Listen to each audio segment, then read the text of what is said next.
이름들을 함께 나누고 있습니다. 오늘 우리가 함께 나누게 될 하나님의 이름은 엘로이입니다. 엘로이 한번 따라해 볼까요? 엘로이, 엘로이, 보고 계시는 하나님이라는 뜻입니다. 오늘 우리가 읽은 여기 창세기 16장에는요, 그 인생의 공고함 또 실망감 속에서 하나님을 향해 처절한 질문을 던지는 한 여인의 이야기가 담겨져 있습니다. 그녀의 이름은 하갈입니다. 사실 여기 이 본문에는요, 그 유명한 아브람도 등장하고 그 아브람의 아내인 사레도 등장을 합니다. 하지만 오늘은 그 아브람도 아니고 그 사레도 아닌 하갈이라는 여인에 초점을 맞춰서 오늘 말씀을 좀 살펴보려고 합니다. 오늘 말씀의 이야기는 이렇습니다. 아브람이 하나님으로부터 약속을 받았지요. 바로 자녀에 대한 약속이었습니다. 이 본문의 시점에서는 근데 아직 그 아브람의 대를 이어갈 그 자녀를 얻지 못한 겁니다. 그러나 아브람이 그 당시의 풍습을 따라서 인간적인 방법을 동원하는 이야기가 바로 오늘 우리가 읽은 여기 창세기 16장의 이야기입니다. 2절을 보시면 사레가 아브람에게 여종을 통해서 자녀를 얻자라고 이렇게 권유합니다. 아브람은 그 아내 말대로 그 여종과 동침하게 됩니다. 사실 오늘 우리가 다룰 주제는 아니지만 간단하게라도 좀 이 부분 짚고 넘어가야 되겠다 싶은 생각이 듭니다. 우리는 성도입니다. 하나님의 자녀이고 그리스도인입니다. 하나님의 자녀답게 그리스도인답게 성도답게 살아내는 겁니다. 세상이 다 허용하는 일이라도 하나님의 사람들은 가지 말아야 할 곳, 하지 말아야 할 것이 분명히 있다라는 겁니다. 어떻게 보면은 오늘 여기 창세기 16장에 나온 이 이야기는 당시의 풍습에 따르면은 별로 이상한 일은 아니었습니다. 분명히 그랬을 겁니다. 그럼에도 불구하고 하나님께는 틀린 일이었다라는 것을 우리가 잊지 않았으면 좋겠습니다. 아브라함이 그 순간에는 그 문제가 해결된 듯 보였습니다. 그래서 지혜롭게 참 잘한 것 같아 하는 생각도 들어지기도 합니다. 근데 우리는 압니다. 여기에서부터 아주 긴 시간 동안에 아브라함의 가정의 문제가 시작이 된다라는 것이지요. 그렇습니다. 그 문제가 약속의 아들인 이삭이 이후에 태어난 이후에도 계속해서 그 가정을 어렵게 합니다. 여하튼 그렇게 여종인 하갈은 아브라함과 동침하게 되었고 본문 4절에 보시면 그들의 기대처럼 그 여종 하갈이 임신을 하게 됩니다. 근데 문제는 그렇게 임신을 하게 된 여종 하갈의 마음이 달라진 겁니다.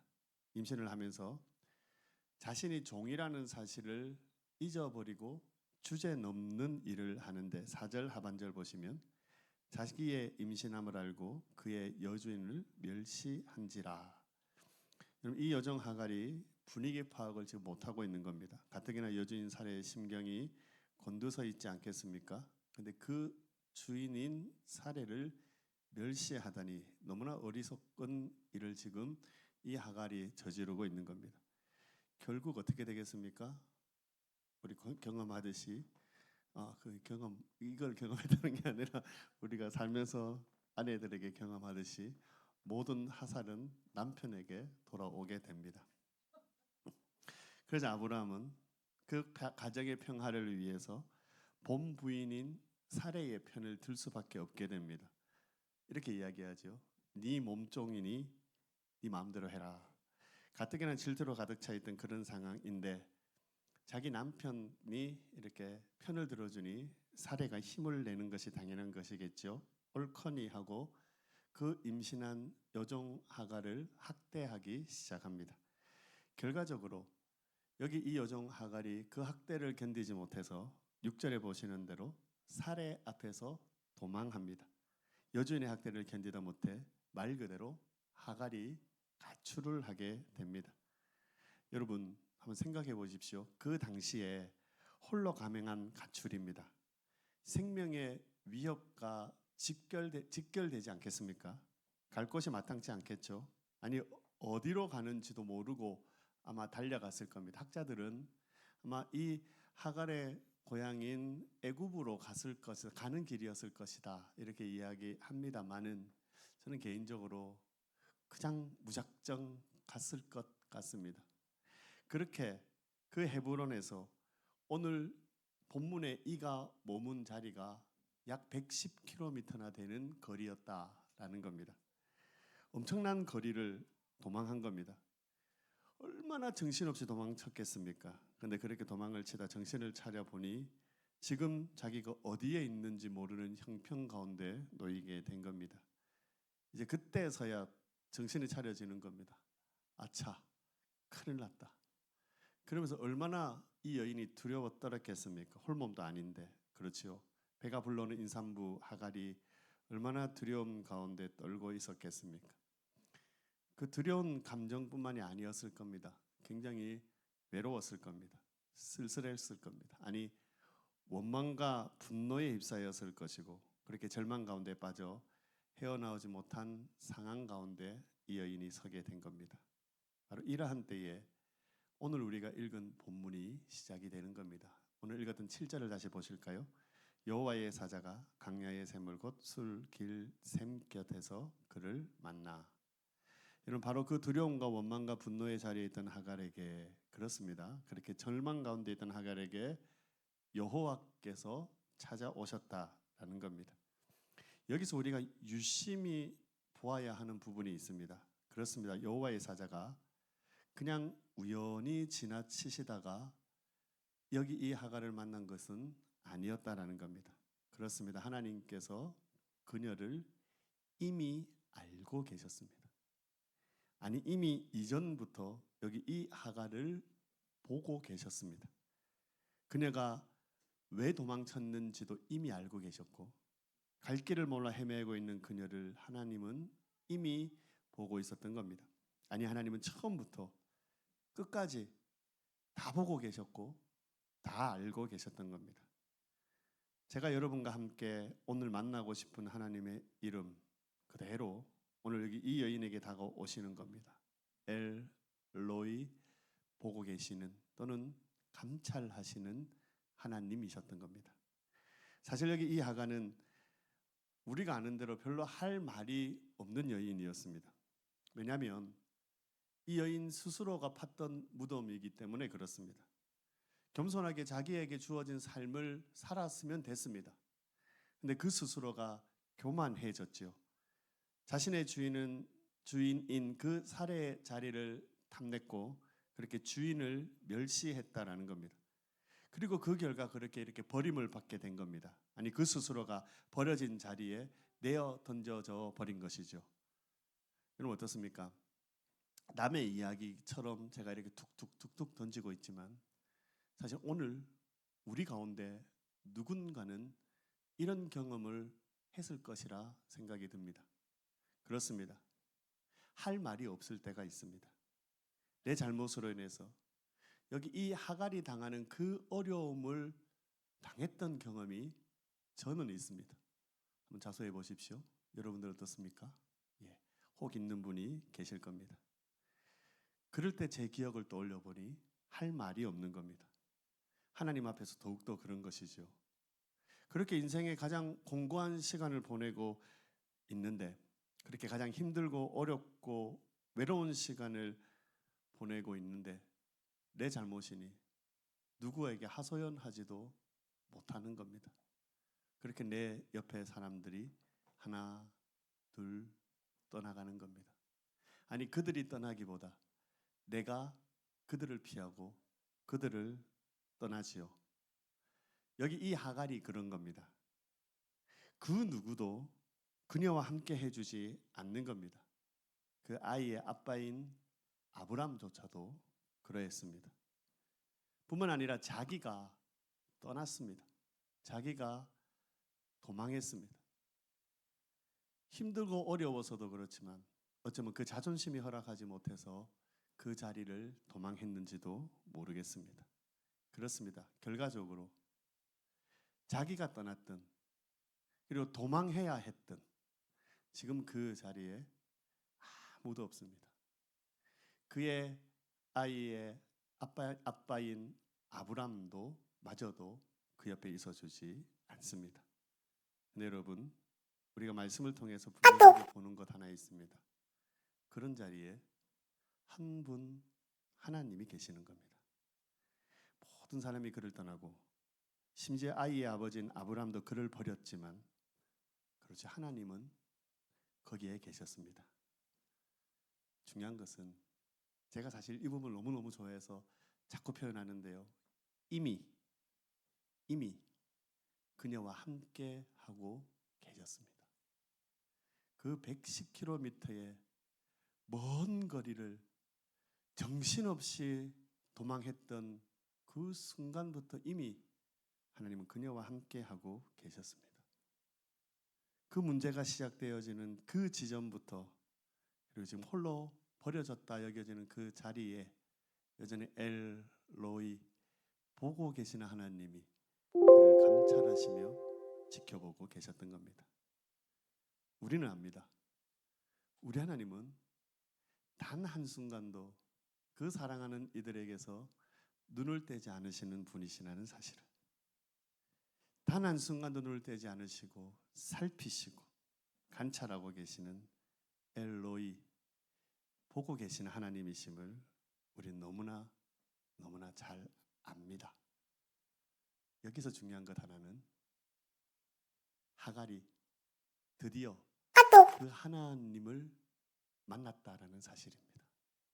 이미 여전히 보고 계시고 함께 계셨던 하나님인데 하갈은 그 하나님을 보지도 못했고 만나지도 못했고 그래서 자신이 할 수 있는 최선인 도망할 뿐이었는데 그 자리, 그 마지막 순간이라 여겨지는 그 자리에서 드디어 여기 이 하갈이 하나님을 만나게 된 겁니다. 저는 오늘 여러분들이 그러셨으면 좋겠습니다. 잠깐만, 아직 안 쳐줘도 될 것 같아요. 아직 좀 더 남아가지고. 감사합니다. 다 끝날 걸 그랬나? 여러분, 오늘 저는 여러분들이 그 하나님을 만나셨으면 좋겠습니다. 우리 인생의 어려움들 가운데서 우리 스스로 해결할 수 없는 일들 가운데서 우리가 소망을 가지고 살아갈 수 있는 이유는요, 여기 이 하갈에게처럼 보고 계시는 그 하나님 때문입니다. 그런데 우리가 그 하나님을 만나지 못해서, 그 하나님을 경험하지 못해서 우리에게 베푸시고 우리와 함께 하시며 우리를 다시 이렇게 세우시는 그 하나님의 은혜를 경험하지 못할 때가 너무 많기 때문에 그렇습니다. 또 그런 것도 있는 것 같습니다. 우리가 이 세상의 생각들에, 그 가치관들에, 그 방법들에 너무 익숙해져 있는 겁니다. 그럼 이 세상은 한 사람에게 집중합니다. 강한 한 남자에게 늘 집중합니다. 그래서 여러분 아시는 것처럼 영어로 히스토리라고 역사를 단어를 사용하지 않습니까? His story입니다. 한 강한 남성의 이야기일 뿐입니다. 근데 성경은 그렇지 않은 겁니다. 우리는 그런 히스토리 가운데서 늘 엑스트라로 살아갈 수밖에 없는 존재인데 성경은 절대로 그렇지 않더라는 겁니다. 다시 말씀드리면 여기 창세기 16장은 아브람과 사라의 이야기가 중심입니다. 아브람이 불순종했습니다. 사라가 범죄했습니다. 그 가족에 그렇게 어려움이 닥쳤습니다. 우리의 관점이라면 이 창세기 16장을 보면서 우리는 그 아브람과 사라에게 초점을 맞추고 볼 겁니다. 근데 놀랍게도 하나님께서는 여기 창세기 16장에 또 다른 한 여인을 주인공으로 삼으시는 겁니다. 그 일이 바로 하갈. 사랑하는 청년 여러분, 우리 하나님께 소중하지 않은 사람은 없습니다. 역사의 현장 가운데서 누구라도 알고 누구라도 중요하게 여기는 그 인물도, 아니 전혀 어느 한 사람이라도 기억하지 않는, 그렇게 기억하지 않는 누구라도 우리 하나님께는 너무나 소중한 존재라는 사실을 여러분 잊지 않으셨으면 좋겠습니다. 여기 이 하갈이 그렇고 오늘 어쩌면 제가 그렇겠죠. 어쩌면 여러분들 가운데 누군가는 그러실 겁니다. 여기 이어지는 말씀을 보십시오. 하나님께서 하갈로 그 주인에게 돌아가라 하십니다. 그러면서 하나님께서 중요한 약속을 주시는데요. 여기 이 하갈을 홀로 보내지 않겠다라는 약속입니다. 이제는 내가 너와 함께 하겠다 하시며 하갈에게 그 사례에게로 돌아가라고 합니다. 여러분, 여기 계시는 어느 누구에게라도 우리 하나님은 그런 분이십니다. 잘나든 못나든 유명하든 그렇지 못하든 상관없는 겁니다. 하나님 나라의 이야기 가운데서는 저와 여러분 우리 모두가 주인공이라는 겁니다. 그러면서 마지막으로 제가 여기 이 하갈의 반응을 주목해 보려고 합니다. 하나님께서 그로 돌아가라 합니다. 그럼 하나님께서 그로 돌아가라 하신 그 자리는 어떤 자리입니까? 실패의 자리입니다. 근데 그 하갈로 돌아가라 하는 그 자리로 이 하갈이 순종하여 돌아갔다라는 겁니다. 우리가 아는 것처럼 그 문제를 피하기 위해서 100km나 넘는 그 먼 거리를 도망해 왔던 여인이었습니다. 근데 다시 그 도망했던 자리로 이 하갈이 돌아간다는 겁니다. 그렇습니다. 이전에 하나님을 만나지 못했을 때, 인격적으로 주님을 만나지 못했을 때는 자기가 할 수 있는 최선을 다할 뿐입니다. 주님을 만난 이후 이 하갈이 달라지는 겁니다. 그렇죠. 하나님 말씀에 순종하는 겁니다. 그 실패가 있는 자리, 그래서 결코 돌아가고 싶지 않은 자리이지만 하나님이 가라 하시는 그 말씀을 붙들고 가는 겁니다. 아니, 하나님이 함께 하시겠다 하는 그 말씀 하나 붙들고 돌아가는 겁니다. 저는 여러분들에게도 동일하게 하나님이 초청하고 계시다 믿습니다. 저도 제 실패의 자리가 있지 않겠습니까? 어쩌면 여러분도 마찬가지이실 겁니다. 우리는 다시는 그 실패의 자리로 돌아가고 싶지 않겠죠. 아니, 돌아보고 싶지도 않을 겁니다. 근데 하나님께서 여전히 그 자리에 서라 합니다. 그 자리로 돌아가라 합니다. 실패의 자리에서 다시 일어나라 하십니다. 그리고 저와 여러분에게 원하시는 그 일을 이루어 가게 하시는 겁니다. 중요한 것은 하나님의 약속이 있는 겁니다. 내가 너와 함께 하겠다 하는 하나님의 그 약속이 있는 겁니다. 하갈의 반응을 보자라고 말씀을 드렸죠. 하나님은 여전히 거기에 계셨습니다. 이미 거기에 계셨습니다. 하갈이 다만 그 하나님을 만나지 못했을 뿐이죠. 근데 이제 이 하갈이 하나님을 만난 겁니다. 그래서 하나님이 함께 하겠다라는 그 약속이 무엇인지 아는 겁니다. 그래서 그가 100km가 넘는 그 거리를 다시 돌아가는 겁니다. 그 실패의 자리에 인간적으로 어떤 약속도 주어지지 않은 그 자리이지만 그 하갈은 다시 그 자리로 돌아가더라는 겁니다. 은밀한 중에 우리들의 상황과 형편을 하나님 다 보고 계십니다. 제가 이런 표현을 하나 썼는데요. 우리가 사망의 음침한 골짜기에 있을지라도 그곳에서 하나님은 보고 계십니다. 정말로 그렇습니다. 그 실패의 자리는 때로는 사망의 음침한 골짜기 같습니다.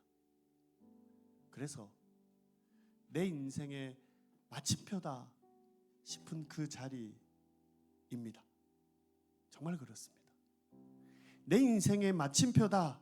나는 그렇게 찍어놓고 이제 나는 끝이다 라고 말하는데 오늘 여기 이 하갈을 만나주신 그 하나님이 저를 만나주시고 어쩌면 여러분들을 만나주시면서 이렇게 이야기하시지는 않으십니까? 괜찮아. 쉼표야. 그 쉼표에서 다시 시작하면 돼. 그랬던 것 같습니다. 저는 그 마침표라고 여겨졌고 그래서 나는 이제 끝이구나 하는 그 자리에 서 있었는데 주님을 만나니 주님이 내게 다시 일어서서 갈 수 있도록 쉼표의 자리로 바꿔주셨습니다. 이사야서 49장 말씀입니다. 제가 한번 읽겠습니다. 여인이 어찌 그 젖먹는 자식을 잊겠으며 자기 태에서 난 아들을 긍휼히 여기지 않겠느냐. 그들은 혹시 잊을지라도 나는 너를 잊지 아니할 것이라. 우리 자꾸 착각합니다. 내 그 마침표라 여겨지는 그 실패의 자리에서 하나님이 나를 잊고 계신 것은 아닐까. 내가 너무 멀리 왔기 때문에 더 이상 하나님께 가까이 갈 수 없겠지. 우리 이렇게 착각합니다. 하나님 우리에게 말씀하십니다. 내가 너희를 어떻게 잊겠냐. 내가 너희를 어떻게 잊겠냐. 잠깐 눈을 감아 보실까요? 그리고 그분의 존전 앞으로 함께 나아가십시다. 여러분, 그분은 마땅히 저 높은 하늘 영광 보좌에 계셔야 되시는 분이십니다.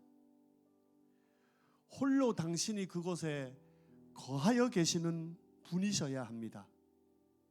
하나님께서 그리하고 싶지 않으신 겁니다. 우리에게로 오시는 겁니다. 우리와 함께 하시는 겁니다. 엘로이, 우리를 보고 계시고 감찰하시는 하나님은 저 멀리서 줌을 당겨서 우리를 바라보시는 것이 아니라 오늘 우리와 함께 하시면서 우리가 가장 가까운 그 자리에서 우리를 바라보고 계시는 겁니다. 그 하나님을 묵상하고 또 그 하나님을 고백하고 그 하나님을 찬양하는 그런 시간이 되었으면 좋겠습니다. 함께 우리 하나님을 묵상하시겠습니다.